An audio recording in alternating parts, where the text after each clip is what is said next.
আসসালামু আলাইকুম প্রিয়জনেরা। আমাদের জীবন কি এভাবেই কেটে যাবে? আমরা কি কখনো মৃত্যুবরণ করব না? আমরা কি আল্লাহর সামনে হাসরের ময়দানে দাঁড়াবো না? অবশ্যই একদিন আল্লাহর সামনে আমাদেরকে দাঁড়িয়ে বিচার দিতে হবে, আমাদের সমস্ত কিছু হিসাব দিতে হবে। আমরা আল্লাহর সামনে দাঁড়াতেই হবে।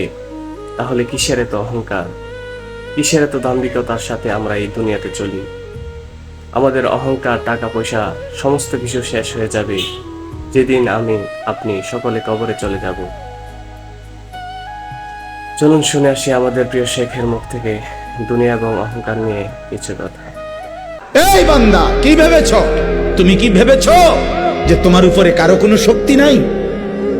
এত মদ, এত জুয়া, এত সুদ, এত ঘুষ, এত মিথ্যা, এত চুরি, এত ডাকাতি, এত জিনা, এত ব্যভিচার, এত অশ্লীলতা, এত বেহায়াপনা, এত সম্পদ লুণ্ঠন, এত বেহায়াপনা, এত বেপরদিগি, কি ভেবেছ তোমারে কেউ আর ধরবে না? না,